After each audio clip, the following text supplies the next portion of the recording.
Welcome to week 4 on your pathway to success. Today we're going to discuss obstacles to success and being proactive.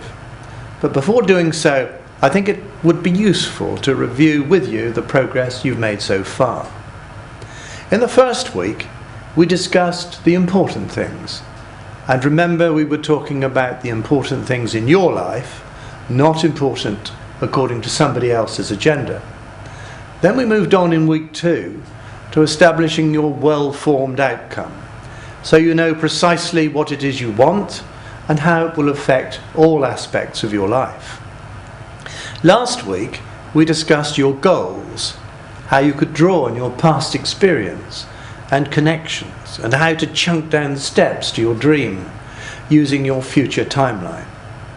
Now, what about possible obstacles to your success? As I have said before, there will be some around you pointing to the obstacles, and if they can't actually find any real ones, they will invent some. Take no notice. Actually, though, the majority of them are in your own mind. If you are like most others, you worry about what others think of you.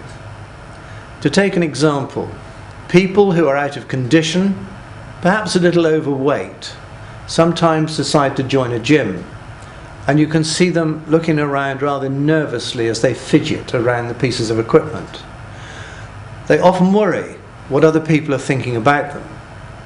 Sometimes younger people may be particularly sensitive to what others are saying.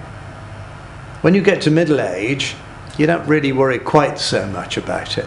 And by the time you get to my age, you realise that while you wasted time and energy worrying about other people, most of them never thought about you at all because they were too busy worrying about themselves.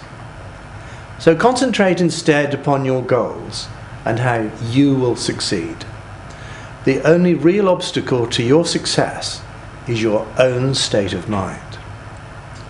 What I'm talking about are your own self-limiting beliefs.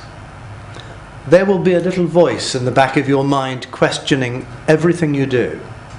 It will say things like, "This is all very difficult, you'll never make it." Or, "I've never done anything like this before. It's not really for people from my sort of background." Or, "I will probably be better off sticking to things I know." That little voice does its best to keep you in your comfort zone. You might need to speak to it in Anglo-Saxon terms. Tell it to take a hike. Keep telling yourself that you're part of this universe and everything in it is yours for the taking. Write it out on a card. Write a note of your main goal alongside it. Keep it in your wallet or purse and read it every day. Never underestimate your own power or the power of your mind. You have far greater potential than you may ever realize. Just now, all you have to do is believe you can. Make your plans and see them through.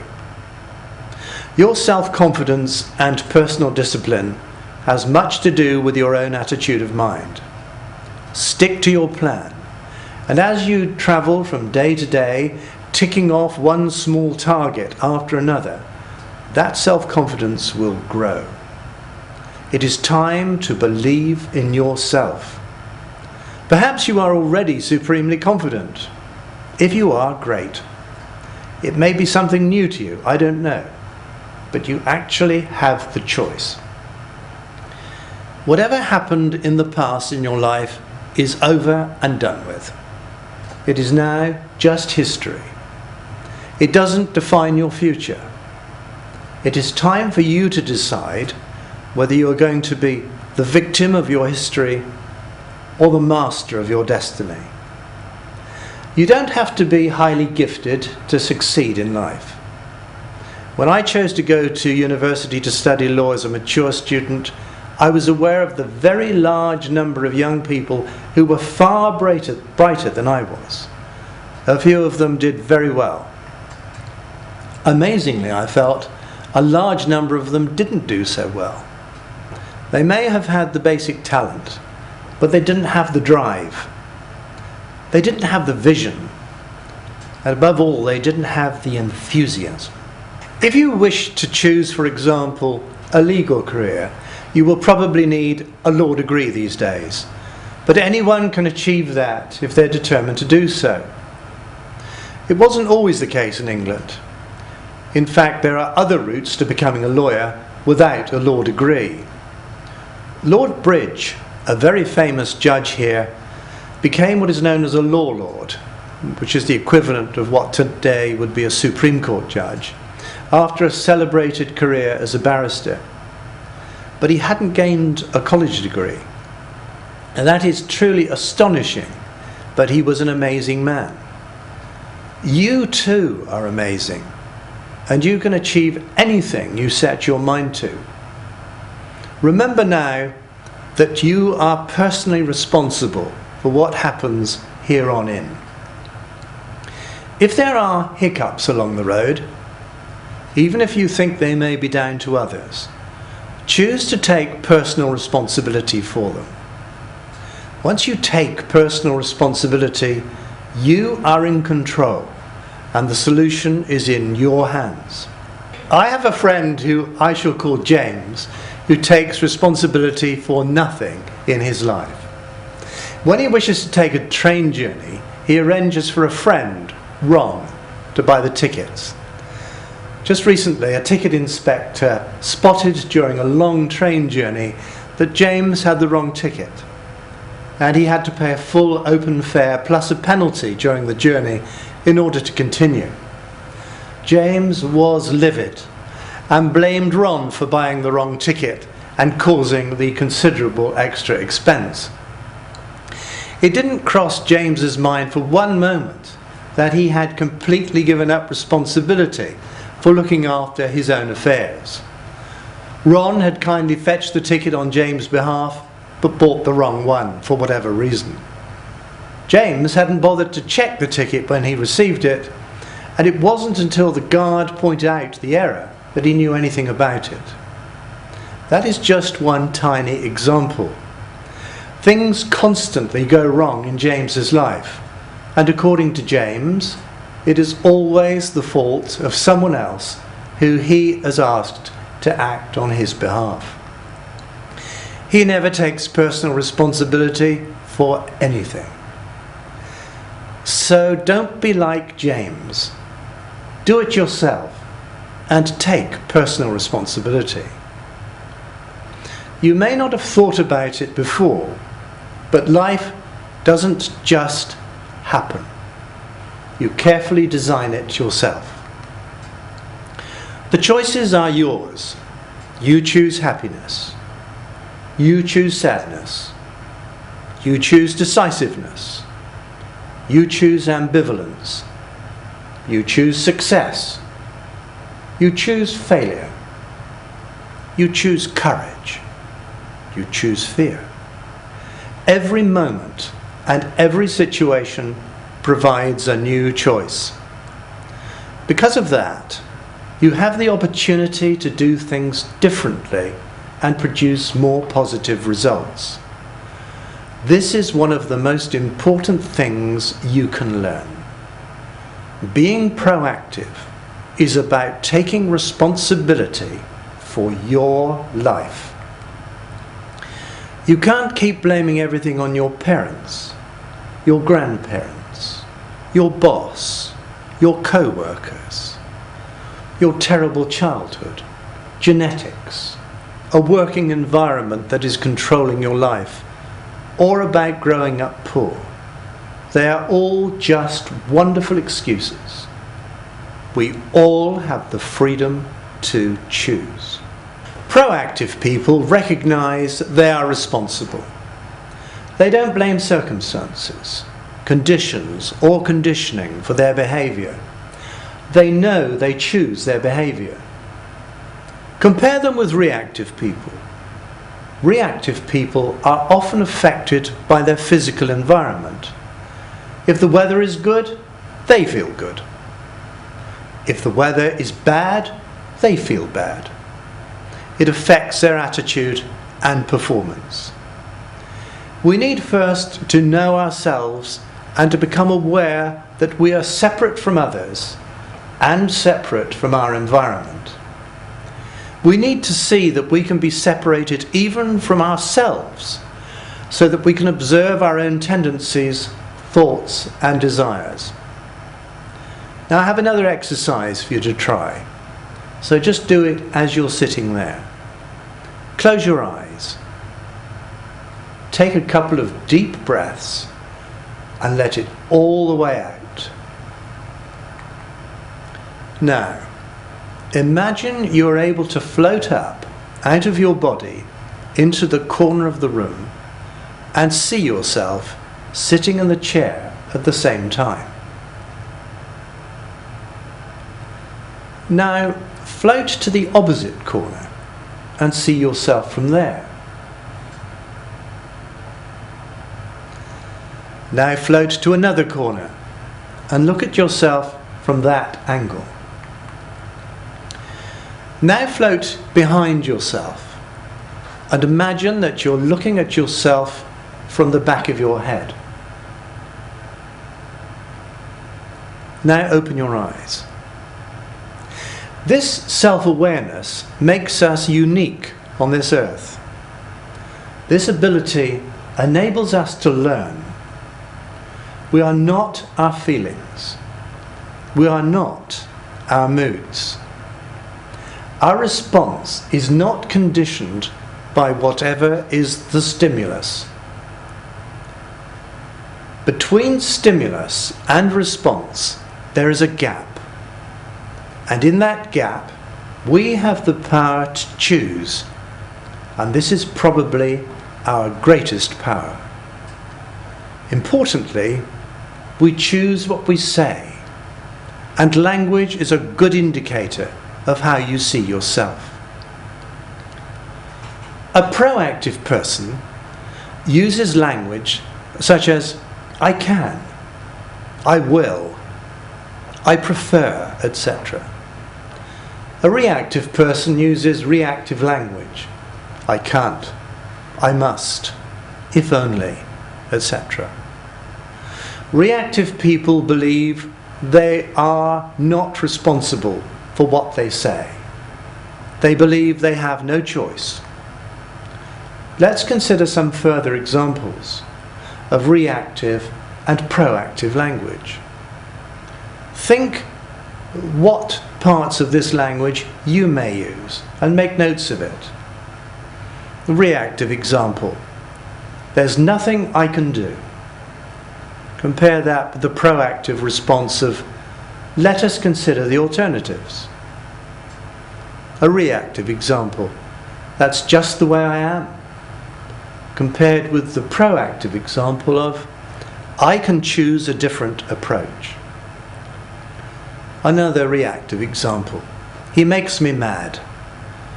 Compare that with the proactive response of I control my own feelings. Reactive example. They won't allow that. Compare that with the proactive response of I can create an effective presentation. Another reactive example. I have to do that. Compared with the proactive example, I will choose an appropriate response. Reactive. I can't. Compared with the proactive, I choose. Reactive example. I must. Compared with the proactive, I prefer. Reactive example that we've used before, if only. Compared with the proactive response of I will. The difficulty with reactive language is that it becomes a self-fulfilling prophecy. People become reinforced in their beliefs and think they can produce evidence to support it. They feel increasingly victimized and out of control, and they're not in charge of their lives or their destinies. They blame outside forces, other people, circumstances, or even the stars for their own situation.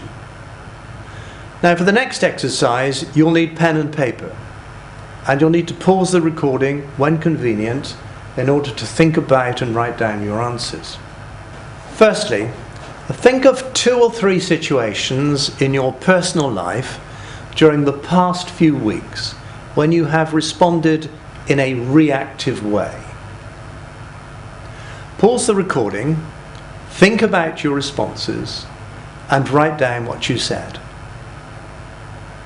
Now you've done that, think of some proactive responses you might have used in the same situation and write them down.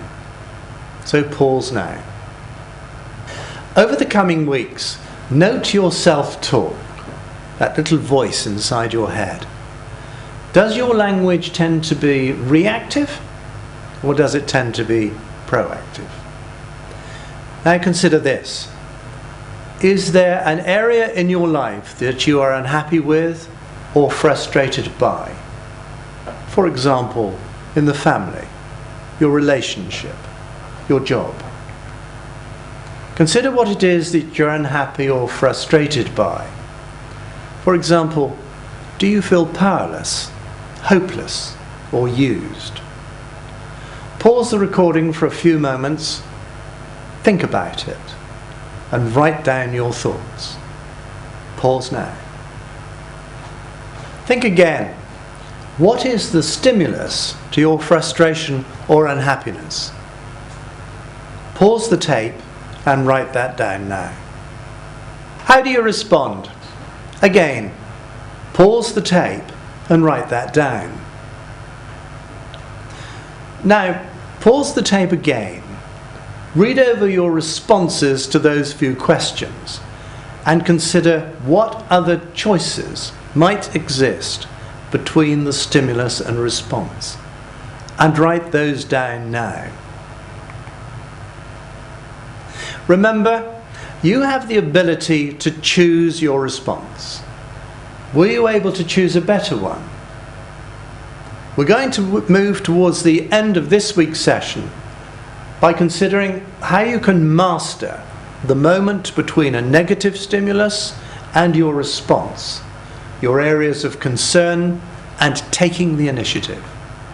It will be good to take notes about this, but you may wish to hear this recording through to the end, recalibrate to this point, and then make your notes. You will recall I used the word master the moment. The word master is a mnemonic for remembering the 6 steps you need to learn. M is for measure. Measure how important the situation is to you on a scale of 1 to 5. A is for assess. Assess your initial action, frustration, anger, fear, etc. S is for see. See the stimulus stroke response model in your mind. T is for think. Think about a proactive response. E is for engage or exit. Engage or exit. Use the response you've chosen to exit the situation. R is for review. Review your performance to see how proactive you are.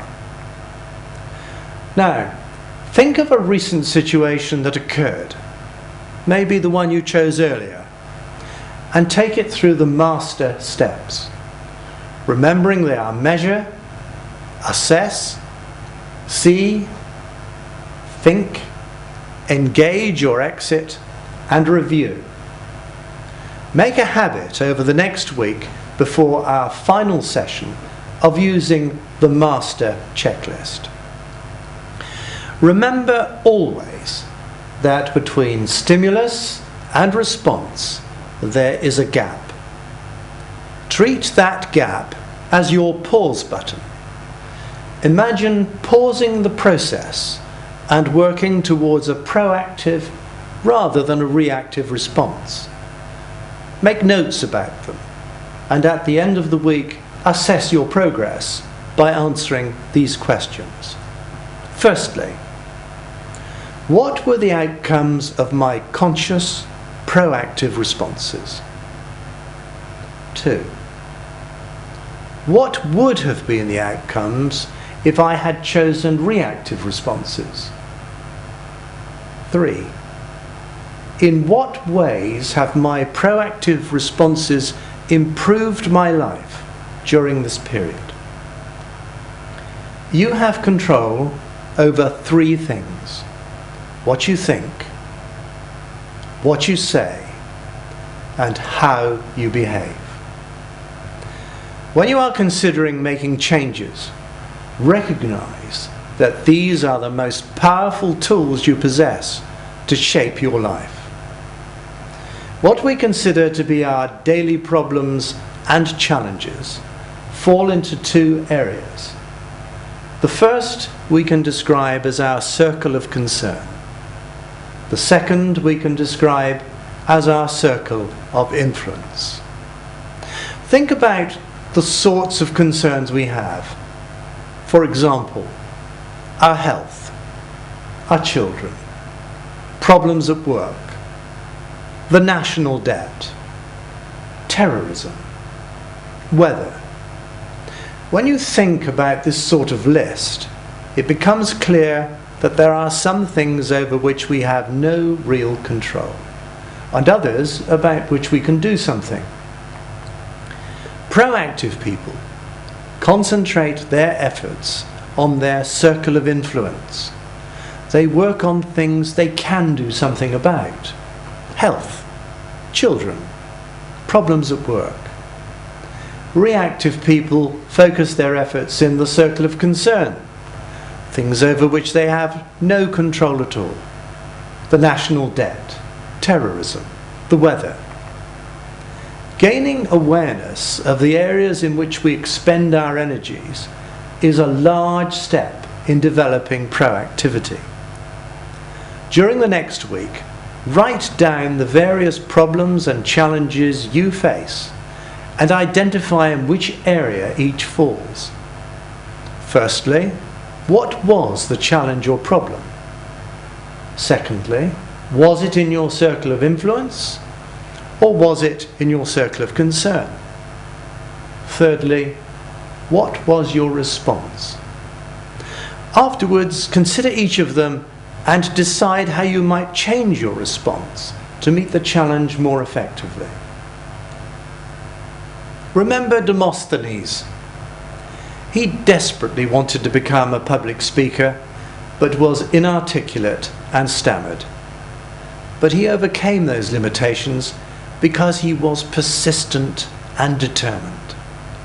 Among other things, he learned to speak distinctly by talking with pebbles in his mouth, and further trained his voice by speaking and reciting speeches while breathlessly running up and down stairs. Is there something that you have always wanted to do, but felt you didn't have the talent, didn't have the time, didn't have the ability? What would it take for you to overcome your weakness? What one thing could you do this week to begin? Now write your answers to these 3 easy questions. Stop the recording if you need to consider your answers. Firstly, if you could develop a new talent, what would it be? If you could travel anywhere in the world, where would it be? If you could change one thing about your life, what would it be? Now you've answered those questions, think about this. What is stopping you from doing any or all of these things? Authorship of your life is one of your absolute rights. Yet so often people deny that they have the ability to script the life that they desire.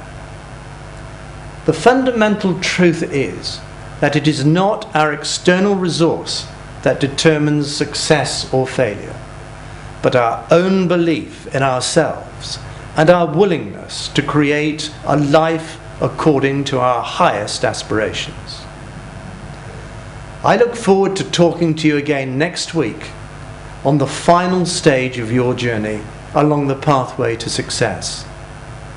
Be sure you do the exercises. In the meantime, continue your determination. Be successful, and above all, be happy.